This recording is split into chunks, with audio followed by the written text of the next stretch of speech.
साथियों नमस्कार। पराग सिंघल, सर्वप्रथम आपका अभिनंदन है, आभार भी है, धन्यवाद भी है कि आप मेरी वीडियोस को बहुत गहनता से, गंभीरता से सुनते हैं, देखते हैं, अपने साथियों को फॉरवर्ड करते हैं। इसलिए मुझे अच्छे रिजल्ट्स मिल रहे हैं और कमेंट्स भी मिलते हैं मुझे।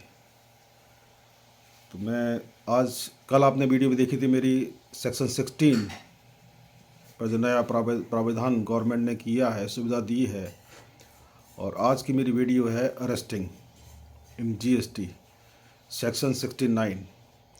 आपको याद होगा 2 साल पहले भी मैंने एक वीडियो डाली थी सेक्शन 69 पे कि जीएसटी के अंतर्गत सेक्शन 69 के तहत गिरफ्तारी सज़ा है या प्रताड़ना है।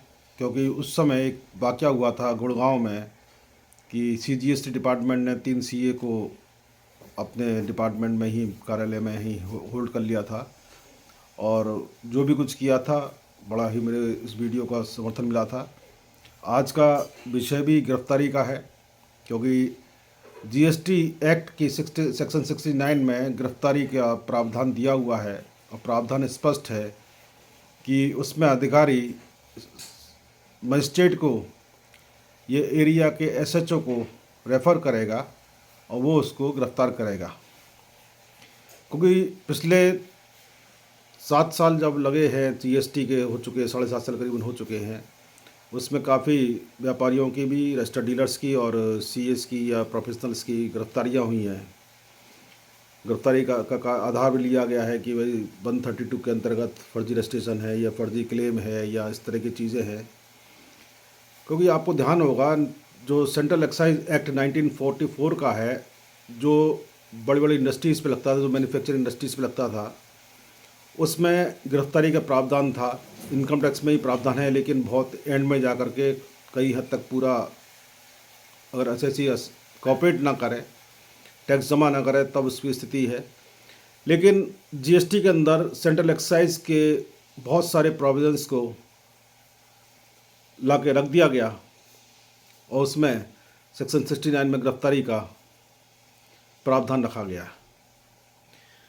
इसमें बहुत ही महत्वपूर्ण एक इंस्ट्रक्शंस जीएसटी काउंसिल ने इशू किया है।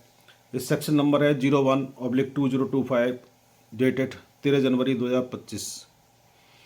एक मामला आया है माननीय दिल्ली उच्च न्यायालय के अंतर्गत, जिसमें क्षितिज डिडियाल के बाद में न्यायालय ने माना कि माननीय उच्चतम न्यायालय द्वारा पंकज बंसल बनाम union of India and others criminal appeal संख्या 3015, 3051 और 3052 स्पेशली पिटीशन एवं प्रवीर पुरस्कायस्त बनाम state of NCT of Delhi criminal appeal number 42896 of 2023 निर्णय हुए 15 मई 2024 को। उसमें माननीय उच्चतम न्यायालय ने साफ कहा, गिरफ्तार कर सकते, लेकिन गिरफ्तारी का आधार देना होगा।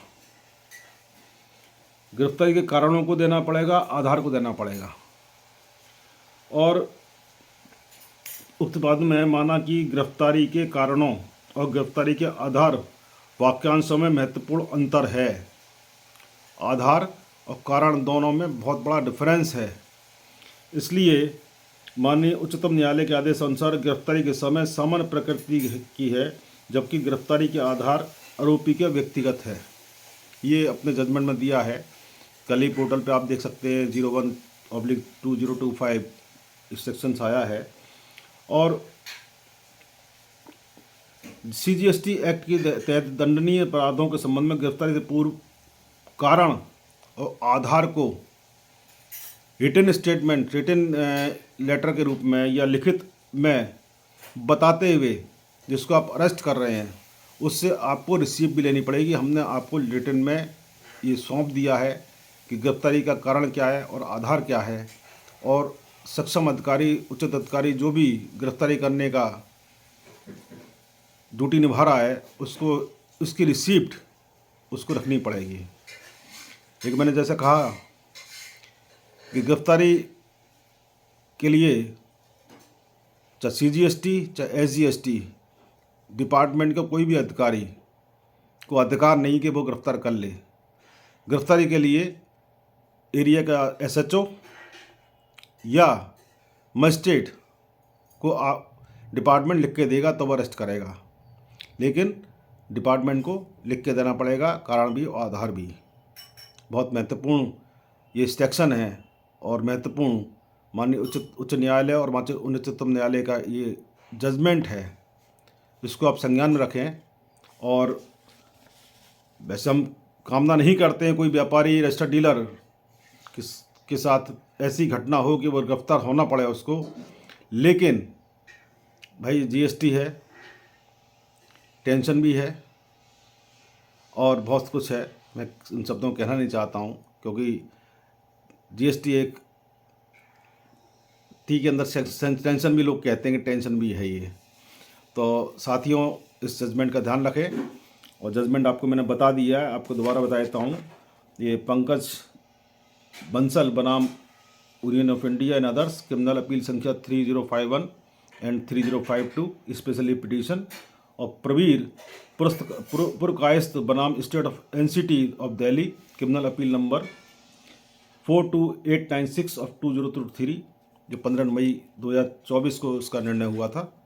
और अंत में वही अपील जो मैं प्रारंभ में करनी चाहिए थी कि पूरी वीडियो देखी होगी आपने, और देखने के बाद में अपने साथियों को अपने लोकल ग्रुप्स में शेयर कर दें और लाइक भी कर दें, और जिन्होंने अब तक सब्सक्राइब नहीं करी है वो सब्सक्राइब भी कर दें, जिससे ये सूचना जो है अधिक से अधिक लोगों पे और व्यापारी वर्ग पे पहुंच जाए। धन्यवाद। जय हिंद, जय भारत।